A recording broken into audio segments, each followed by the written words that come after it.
Bismillahirrahmanirrahim. Assalamualaikum warahmatullahi wabarakatuh. Salam hamba merdeka. Kali ini saya mencoba agar membantu sahabat yang betul-betul berniat ingin membuktikan alam laduni. Sejujurnya semakin saudara-saudara tidak percaya alam laduni, biasanya yang saya temui semakin cepat pembuktiannya. Tapi itu semua bukan kepastian. Jadi begini ya, alam laduni itu biasanya datang bukan pas kita berzikir biasanya, tapi setelah selesai berzikir waktunya ndak bisa ditentukan, ya suka-suka Allah aja lah. Kapan Allah mau memberi. Jadi nanti kalau saya sampaikan amalannya, jangan diniatkan yang lain, jangan juga diniatkan untuk mencari laduni. Luruskan aja niat hanya ke Allah aja. Allah tahu kok apa yang kamu inginkan. Berserah diri aja, berserah diri aja. Ya Allah, mau dibawa aku nih kemana, terserah aja. Pertama itu, kalau kita belum pernah mandi tobat, ya di mandi tobat lah dulu yang pertama itu, biarpun dalam versi syariat ya. Sebelum melakukan amalan wudhu lah, ya ada melakukan adab-adab yang lain lah, sholat tobat, perbanyak sholawat. Nah, yang terakhir ini, yang penting itu zikir itu bukan berapa ribu kali, berapa puluhan ribu kali kamu menyebutnya itu. Yang penting tuh tahu maknanya. Contohnya zikir ini nanti yang dipakai la ilaha illallah. Nggak perlu la ilaha illallah, la ilaha illallah sampai berapa kali, itu nggak perlu ya, sampai semampunya kalian aja lah, seridho hatinya. Yang penting disempatkan itu lakukan aja. Kalau tanpa ketentuan itu biasanya enak, nggak terbebani. Yang penting itu tahu makna la ilaha illallah. Jadi lebih pasnya itu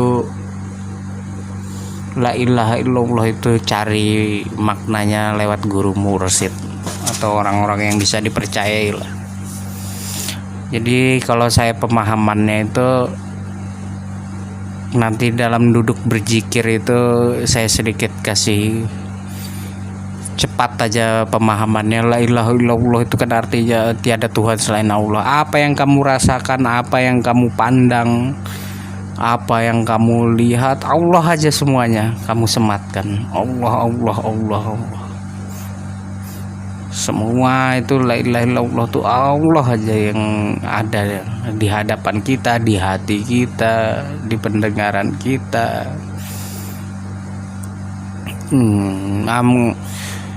Jika nanti mungkin di luar zikirnya melihat pohon ditiup angin bergoyang-goyang, ya contohnya aja ya, ini contoh. Oh, itu ada apa Allah. Pohon itu bergerak karena apa Allah. Jadi semuanya waktu itu sematkan aja pada Allah yang baik-baik. Zikir yang dipakai ini jangan pokoknya sampai ada kosong kealpaan. Usahakan istiqomah. Ya, kalau saya pribadi, walaupun ini bid'ah ya, karena saya tetap bilang tidak semua bid'ah itu diancam neraka. Tidak, banyak dalilnya. Jadi kalau saya itu biasanya pejam merasakan mencoba-coba merasakan. Nah, jadi yang dirasa-rasa ini hanya rasa-rasa Allah aja gitu. Jadi pas waktu berpejam itu semua Allah sampai ndak ada lagi. Kita ini merasa tidak ada. Kita merupakan bagian dari kekuasaannya Allah gitu ya, sampai bisa ngerasa itu ada. Nah, ya tetap ada nanti, memang bukan laduni ndak datangnya di zikir-zikir tuh, nanti adalah pembuktiannya di dalam zikir tuh nanti ada ya. Tapi biasanya tuh laduni itu datang waktu-waktu tertentu, bukan biasanya di zikir tuh, bukan ya. Tapi mungkin efek dari zikir itu tadi ya, bereaksi hingga ya itu cuma instrumen aja kan. Jadi kalau bisa zikir itu ya setinggi-tingginya lah.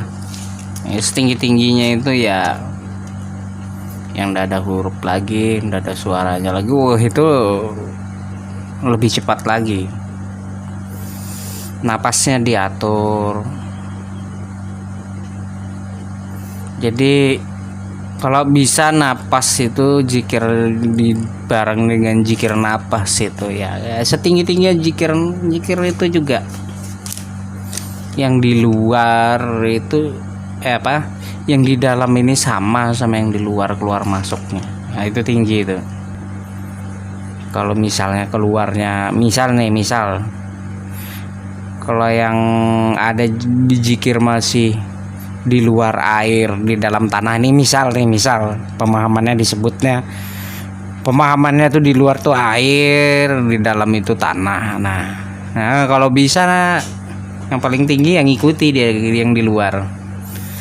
Di luar itu air, dalam juga air. Itu contoh aja ya, pendekatan paham aja, jangan disalahartikan karena susah mencari kata-kata buat mencontohkannya. Itu aja lah.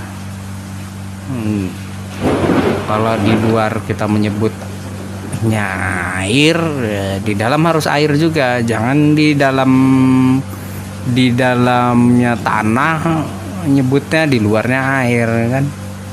Masih ada kasta-kastanya gitu.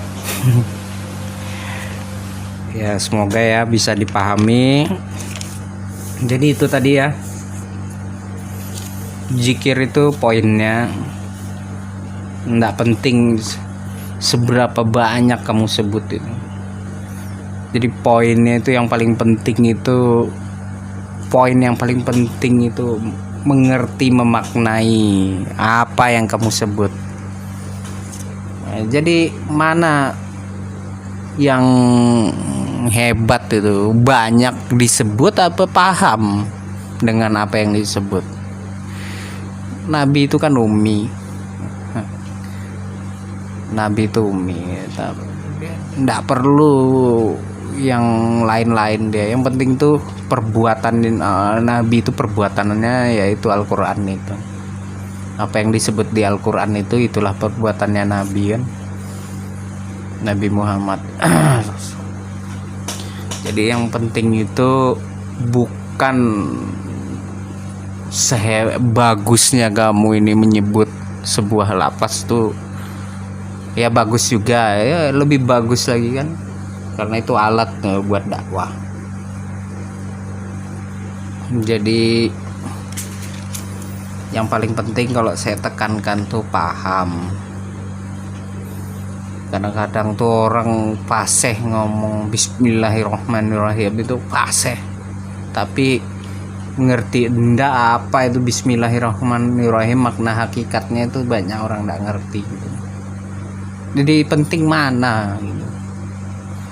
Ya bagus ya, cantik kalau dua-duanya fasih, paham lagi, wah ya cantik lah.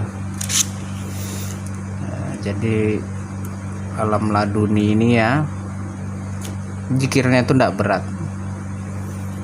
asal asal tujuannya ini, niatnya ini karena lillahi ta'ala, karena Allah aja, ndak ada karena yang lain-lain.